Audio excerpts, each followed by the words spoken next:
यह परिवर्तन जो असंभव था वह संभव हुआ है। पिछली सरकारों की दंगा पॉलिसी को भी आप लोगों ने देखा है, दंगा होता था। मैं 2017 में जब आया था यही विधानसभा चुनाव का शुभारंभ करने के लिए, जब मैंने यहां पे चुनाव की बात कही तो लोगों ने कहा, अरे साहब यहां पे तो एक सरकार का एक मंत्री ऐसा है कि जो उसके सामने कौन बोल पाएगा। यानी सरकार के संरक्षण में और आम जनता की आवाज को किस कदर बंद कर दिया जाता था। व्यापारी असुरक्षित, बेटी असुरक्षित, नौकरी पेशा वाला असुरक्षित, अन्नदाता किसान असुरक्षित, युवा का भविष्य असुरक्षित। सुरक्षित था तो केवल गुंडे थे या कुछ चंद परिवार थे, और आज जो गुंडे पहले सुरक्षित थे आज वे असुरक्षित हुए हैं, और जनता जनार्दन, बेटी हो व्यापारी हो, जनता जनार्दन सुरक्षित महसूस कर रहा है। एक वोट की कीमत है, एक वोट हमारी किस्मत को, उसकी तकदीर और उसकी तस्वीर को बदल सकता है, और उसको या फिर उसको बर्बादी के रास्ते पर भी ले जा सकता है। लोकतंत्र का उपयोग करेंगे तो भविष्य को सुनहरा उज्जवल भविष्य की ओर अग्रसर लेके चल सकता है, लेकिन उसका दुरुपयोग करोगे, गलत हाथों में जाएगा तो उसको बर्बाद करने में चूकेगा भी नहीं। और यही होता था। और मैं अभिनंदन करूंगा आप सबका, बुलंदशहर वासियों का खास तौर पर। उन्होंने सत्र के बाद से सभी सीटें भारतीय जनता पार्टी की झोली में भर करके दिया।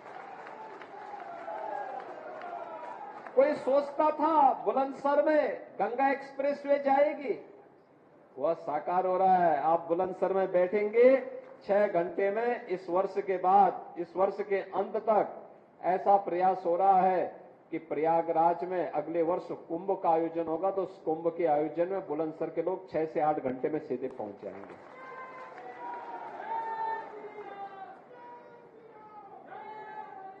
बुलंदशहर में मेडिकल कॉलेज की स्थापना होगी, ये कोई सोचता था?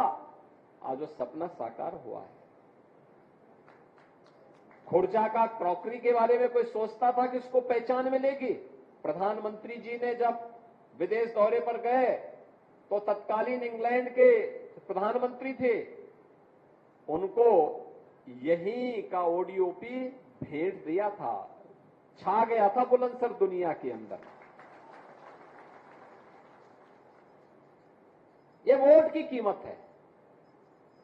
और चुनावी सभा के पूर्व में आपके बीच में इसलिए आया हूं कि समाज को मानसिक रूप से तैयार करने के लिए आप सबकी सबसे बड़ी भूमिका होने वाली है। धर्माचार्य हो, शिक्षक हो, चिकित्सक हो, अधिवक्ता हो, व्यापारी हो या सीए हो, ये सभी लोग अपने अपने तबके में, अपने अपने जगह पर, उसका एक अपना महत्व है। धार्मिक संगठनों से जुड़े हुए लोग हों, जो भी हों, वे सभी लोग अगर अपने तरीके से कार्य करना प्रारंभ कर देंगे और बोलेंगे कि नहीं, हर हाल में हमें जातिवाद नहीं चाहिए, हमें तो राष्ट्रवाद चाहिए, हमें परिवारवाद नहीं चाहिए, हमें तो सबका साथ और सबके विकास के भाव के साथ कार्य करने वाले लोग चाहिए। आखिर सरकारें पहले भी थी। 1947 से 2014 तक इस देश ने सरकारों को देखा है, अनेक सरकारों को देखा है। मोदी जी के आने के पहले 15 सरकारें आ चुकी थी। अटल जी की सरकार को छोड़ दिया जाए, शेष सरकारें क्या कर रही थी? तब क्यों नहीं गरीब कल्याण की योजनाएं हो पा रही थी? तब क्यों नहीं गरीबों को फ्री में राशन मिल पा रहा था? तब क्यों नहीं गरीबों को सिर ढकने के लिए छत मिल रहा था? प्रधानमंत्री आवास योजना कहां थी? तब गरीबों को स्वास्थ्य बीमा का कवर क्यों नहीं मिल पा रहा था? तब नौजवानों की नौकरियां कहां थी? तब बेटी और व्यापारी को सुरक्षा कहां थी?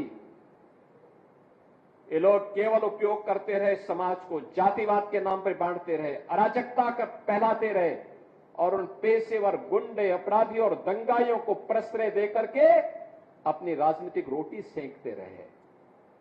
हम भी अपनी सज्जनता के कायल होकर के जाति की हवा में बह जाते थे और अंततः दुष्परिणाम हमारी पीढ़ियों को भुगतना पड़ा।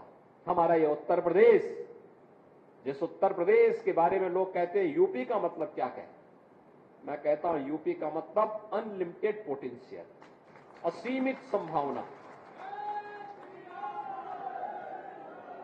असीम संभावना वाला प्रदेश है ये प्रदेश पहचान के लिए मोहताज हो गया। तो असीमित संभावना इसमें नहीं होती तो भगवान राम, भगवान कृष्ण, भगवान शंकर, मां गंगा, इन सब का आशीर्वाद हमें मिलता क्या?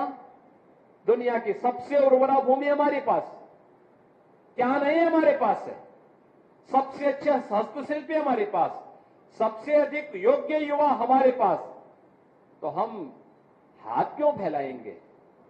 हम अपनी ऊर्जा को और अपने स्वाभिमान को आगे बढ़ाएंगे और उत्तर प्रदेश के माध्यम से भारत के विकास में अपना योगदान देंगे।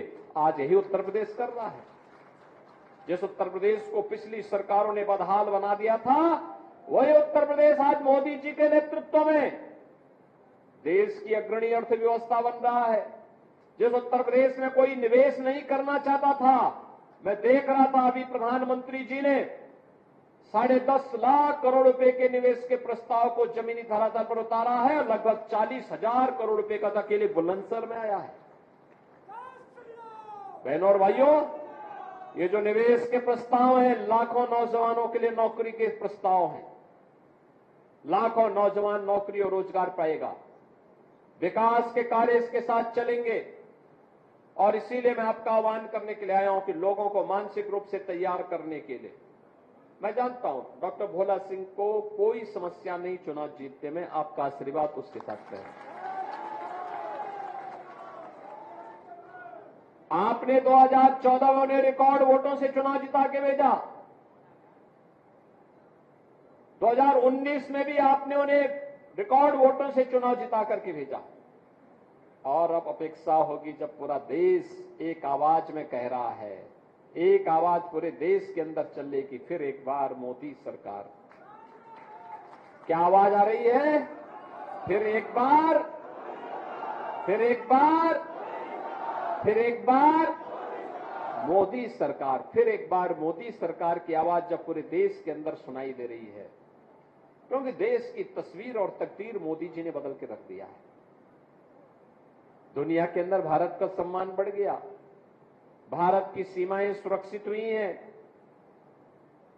देश के अंदर आंतरिक सुरक्षा की स्थिति बेहतर हुई है, नक्सलवाद, आतंकवाद, उग्रवाद समाप्त, कश्मीर में धारा 370 समाप्त हुई, तो अयोध्या में भगवान राम के भव्य मंदिर निर्माण के मार्ग भी समाप्त, जो बैरियर थे, जो अवरुद्ध, उनमें अवरोधक थे, उनको समाप्त करके भव्य राम मंदिर का निर्माण का कार्य भी संपन्न हुआ।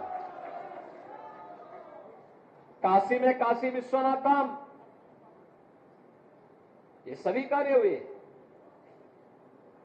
गरीबों को गरीब कल्याणकारी योजनाओं का लाभ भी मिल रहा है। पिछली सरकारों की दंगा और कर्फ्यू की नीति को समाप्त करते हुए हम लोगों ने कहा नहीं, दंगा नहीं, उत्तर प्रदेश कर्फ्यू के लिए नहीं, उत्तर प्रदेश तो कावड़ यात्रा के लिए हर हर बम बम के नारों के साथ गुंजायमान होगा। और आज आप देखते होंगे कावड़ यात्रा कितनी शानदार और जानदार तरीके से यहां चलती है। लोग सोच ही नहीं पाते कि भाई इतने बड़ी संख्या में लोग कैसे चल रहे हैं। हमने कहा भी देखो यही भारत है, उनकी आस्था का सम्मान करो, वह आपको सिर आंखों पर बिठाने का काम करेगी। और यह जनता जनार्दन का यही आशीर्वाद लेने के लिए मैं आपसे कहूंगा, भोला सिंह को आप 5 साल अपने यहां दौड़ाइए, ठीक बात है, लेकिन चुनाव के दौरान ये अपेक्षा करना कि वह घर घर जाए संभव नहीं होगा। चुनाव के दौरान आप में से हर व्यक्ति को मोदी जी बनना पड़ेगा, नरेंद्र मोदी बनना पड़ेगा, डॉक्टर भोला सिंह बनना पड़ेगा और घर घर जाकर के हर व्यक्ति को बोलना पड़ेगा कि भाई देखो, हर हाल में कमल के निशान पर वोट देने के लिए आपको सर्दी, गर्मी, बरसात जो भी हो, इन सब की परवाह के बगैर कार्य करना है और उस परवाह के साथ आप सबको जोड़ करके आगे बढ़ना है और उसी के लिए आपका आह्वान करने के लिए आज हम सब मैं यहां पर आया हूं। चुनावी सभाओं के लिए अलग से आएंगे, लेकिन प्रबुद्ध जनों को पहले तैयार करने के लिए, क्योंकि समाज के ओपिनियन को आप लोग तैयार करते हैं, आपकी और राय पे चलता है। इस समय कोई मनभेद नहीं, कोई मतभेद नहीं, सभी बातों से ऊपर उठ करके केवल देश के बारे में सोचना है, क्योंकि इस चुनावी समर में एक तरफ वे लोग हैं जिनके लिए फैमिली फर्स्ट है और दूसरी तरफ मोदी जी के नेतृत्व में वे लोग हैं जिनके लिए नेशन फर्स्ट है। एक तरफ जातिवाद फैलाने वाले लोग हैं और उसके माध्यम से सामाजिक ताने बाने को छिन्न भिन्न करने वाले वे लोग हैं जिन्होंने समाज के ताने बाने को छिन्न भिन्न करने के लिए कोई कोर कसर नहीं छोड़ी है। और दूसरी तरफ मोदी जी के नेतृत्व में एनडीए गठबंधन है, भारतीय जनता पार्टी, राष्ट्रीय लोक दल, अपना दल, ये सभी दल एक साथ हैं।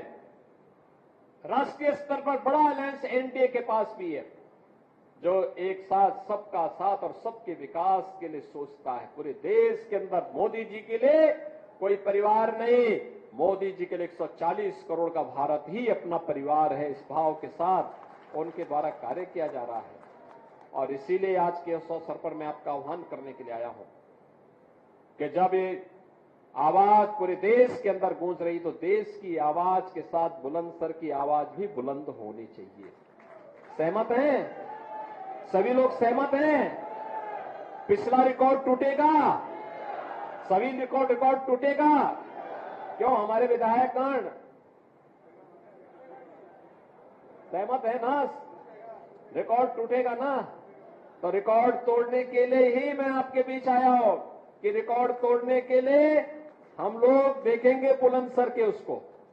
और इसीलिए अभी से घर घर जाना है, मतदान के लिए लोगों को तैयार करना है और मोदी जी को उत्तर प्रदेश की ओर से 80 मनकों की जो माला पहनाई जानी है उनमें बुलंदशहर अपनी पूरी बुलंदी के साथ आगे बढ़ सके, इसके लिए आप सभी प्रबुद्ध जनों का आह्वान करते हुए मैं देता हूं अपनी वाणी को विराम।